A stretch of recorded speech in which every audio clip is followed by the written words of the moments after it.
السلام عليكم ورحمة الله تعالى وبركاته. إخواني خواتي، أهلا وسهلا بكم على قناة فؤاد تازا. نبتعد عن عالم السياسة وندخل إلى عالم آخر، عالم الجريمة، اللي غادي نروي فيها واحد القصة ديال واحد الصحفي وإعلامي مغربي مشهور هزت الرأي العام في الثمانينات بمدينة طنجة. جريمة قتل فيها الزوجة ديالو بالمنزل ودفنها في نفس منزل ديال الزوجية. كنقولوا في واحد المثل كيقتل الميت وكيمشي في كناسو، لأن في بعض الأحيان كيكون اللي كيبلغ عن اختفاء شخص ما يقدر يكون وراء هذا الاختفاء، يعني هو مرتكب جريمة القتل، وهذا كيوقع في عالم الجريمة، وهي اللي كتميز بها هذه القصة ديال الصحفي المغربي المشهور المعروف بسامي الجاي، اللي بلغ السلطات المحلية بطنجة على غياب مراته لمدة 5 سنين. قصة مازال كنتذكرها بصفة جيدة لأني قريت روايتها في الثمانينات في إحدى الصحف المغربية. وهو إعلامي اشتغل بصحيفة لوبينيون لمدة طويلة، وهي صحيفة ناطقة باللغة الفرنسية التابعة لحزب الاستقلال. ومن بعد انضم للعمل في الثمانينات لإذاعة البحر الأبيض المتوسط المشهور آنذاك بطنجة في القسم الفرنسي والمعروفة بمحطة ميدي آن الإذاعية، واللي صبحت متلفزة فيما بعد كمحطة فضائية إخبارية. تألق سامي الجاي في هذه الإذاعة، فبالإضافة للنبوغ ديالو في الميكروفون كانت عنده مواهب أخرى في الرسم التشكيلي والشعر والموسيقى والعزف على آلة الجيتار. كان رجلا مثقفا بثقافة فرنسية فرانكوفونية، أعجب به حتى جلالة الملك المرحوم الحسن الثاني. تولد بباريس بفرنسا سنة 1948 من أم فرنسية وأب مغربي، وهو إدريس الجاي. سقط الظروف لفرنسا، وإدريس كان مثقفا أيضا، اشتغل في الصحافة وتسجن في المغرب من طرف فرنسا أيام الاستعمار. ومن بعد استقلال المغرب كيرجع إدريس الجاي للمغرب مع أسرته، وكيتابع الابن ديالو سامي دراسته بمدرسة فرنسية بالرباط. قصة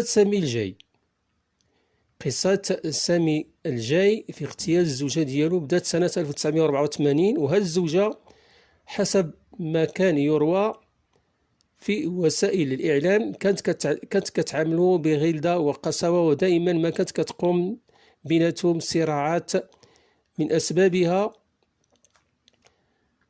أن المرحوم سامي كان سكيرا مدمن في شرب الخمر. هذه الزوجة رحمة الله عليها كانت دائما كتزعج الزوج ديالها حتى في مقر عمله، كتجي عنده بأولاد بالأطفال ديالها بجوج وكتخليهم عنده، والشيء اللي ما كيتقبلوش سامي الجاي وأي شخص، لأن ذلك كيحط من الكرامة الإنسانية وكيزيد في توتر وتشنج العلاقات الزوجية، كتدفع في أحسن الحالات للانفصال أو لا قدر الله إلى عنف كيمكن يؤدي لارتكاب جريمة قتل، إما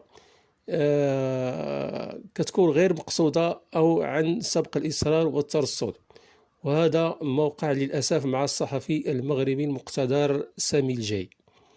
واحد النهار كتختفي زوجة سامي وكيبلغ عليها السلطات المحلية بطنجة، كيبلغ عليها هو والأم ديالها،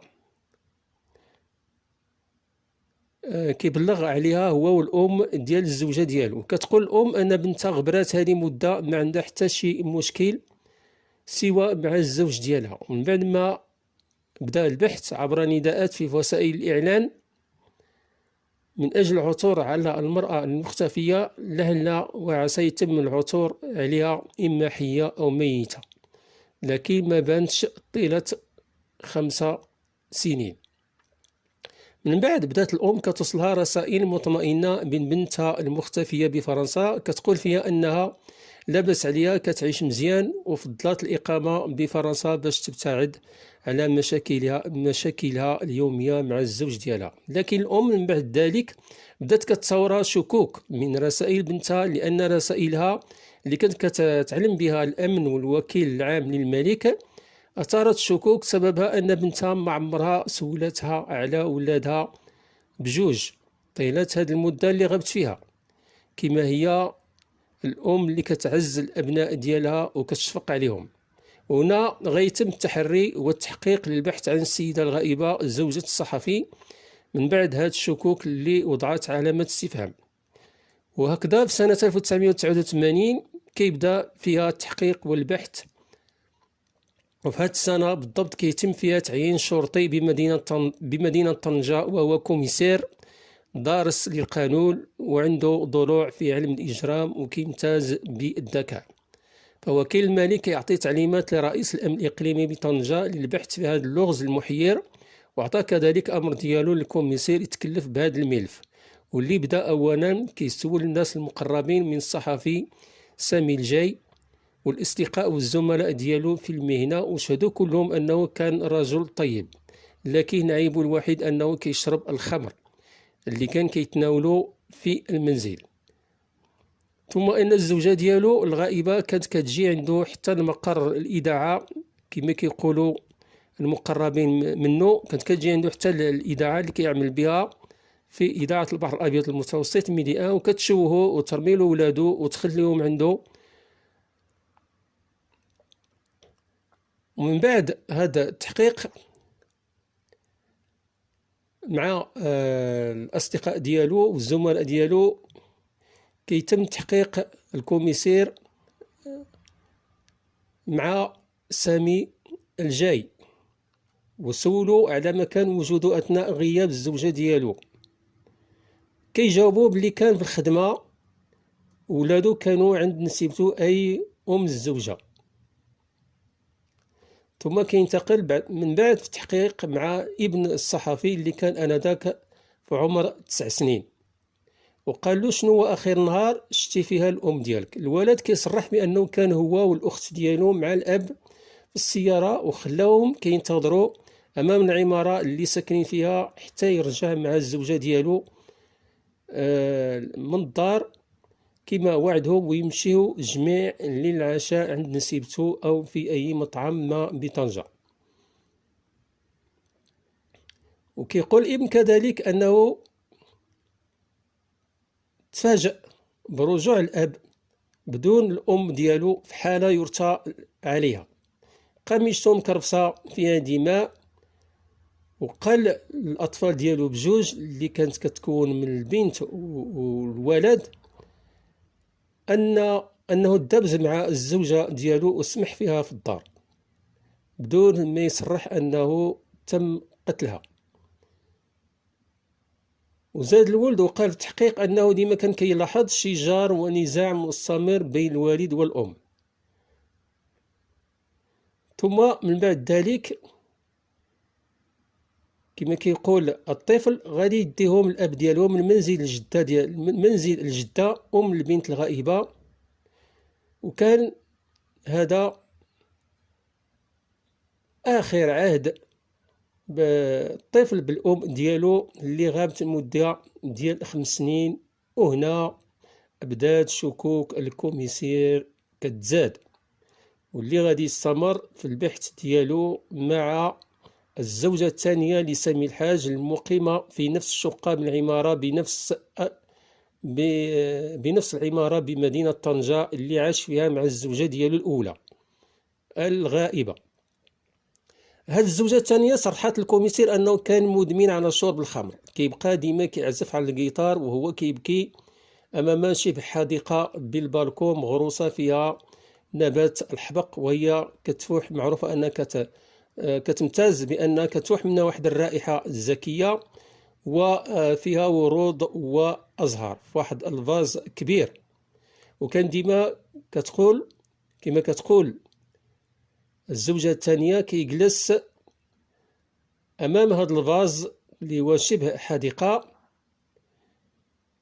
في شرفة المنزل أي البالكون، وكيعزف على الجيتار وكيبكي، وهو كيردد أغنية كيختمها دائما حتى مع صحابو اللي كان كيستضيفهم في بيتو. وهاد الجملة اللي كيرددها ديما وهي أن الخطأ ليس مني ولكنه منك. وكان حتى شي واحد أنذاك ما فاهم علاش كيقول هاد الجملة، وما كانش عارفين علاش. هاد الكلام كذلك سبق له، أو أنه سبق له كذلك لسامي الجاي أنه زعف على زوجته الثانية، ونهارها لما قربات من داك الفاز الكبير كما دار حتى مع ولادو بجوج وهم أطفال، لما شافهم اقتربوا من الفاز الكبير في البالكو ونهرهم بشدة لما بغاو ربما يقتطفوا شي زهرة من دوك الزهور أو الورود اللي كانت في داك البالكو شبه الحديقة الصغيرة.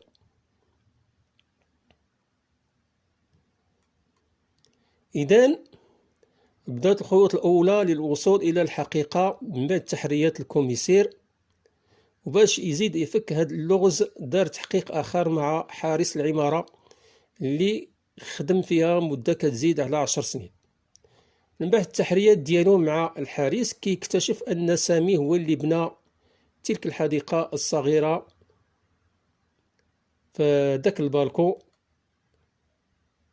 دون ما يجيب بناي عنده خبرة في هذا المجال، شيء اللي زاد طار شكوك أخرى. كان الحارس قال له باللي لاحظ أن سامي الجاي كان كيجيب مواد البناء من ياجور وإسمنت، وهنا كتزاد الشكوك في سبب اختفاء الزوجة ديال الصحفي والإعلامي. وكيطلع الكوميسير لذاك المكان بالشقة مع حارس العمارة وكيأمروا باش يبدا الحفر في شبه الحديقة بالشرفة اللي هو داك الفاز الكبير. ويا للهول، شنو تم الاكتشاف؟ كيتم اكتشاف شيء مخيف جدا، وهو عبارة عن جثة ملفوفة في بلاستيك فوقها مواد كيميائية باش تحفظ هاد الجثة من التعفن. وهاد الجثة هي للزوجة الغائبة طيلة هاد المدة، وهي زوجة سامي الجاي، مدفونة داخل هاد الشقة. وهنا الكوميسير كيبلغ الشرطة، كيبلغ وكيل الملك والسلطات المحلية، وكيتم استدعاء زوج الضحية اللي ما لقى ما يقول سوى الإقرار بالجريمة، وهي أنه كان في مشاجرة مع الزوجة ديالو وصلت للاشتباك بالأيدي، وفي الأخير كيدفعها بواحد العنف شديد وكيجي راسها فوق شي حاجة حادة وكتموت. باش يداري الجريمة ديالو كيدفنها داخل المنزل. وربما هذا الشيء اللي يجعل العقوبة تكون مشددة تجاه سامي الجاي، اللي هي سجن حكم بمدى الحياة لأنه ارتكب جريمتين: جريمة القتل بدون سبق الإصرار والترصد، يعني ماشي بالعمد، وتستر على الجريمة. والرسائل مشكوك فيها كان هو اللي كيصيفطها باسم الزوجة ديالو للأم ديالها. وهكذا نختم هذه الجريمة ومن بعد ذلك يخرج سامي الحاج، أو عفوا سامي الجاي، من السجن ديالو لمدة 12 سنة بعد تخفيف عليه من طرف عفو ملكه، لأنه كان يعني رجلا ذو خلق، وكان كيمتاز يعني بالطيبة، وكان كيمارس الهواء ديالو هو داخل السجن من رسم تشكيلي وشعر، وكيعود مرة أخرى للميدان ديالو في الصحافة والإعلام. إذا شكرا لكم إخواني أخواتي، نتمنى يعجبكم هذا الفيديو، وما تنساوش الدعم باللايك.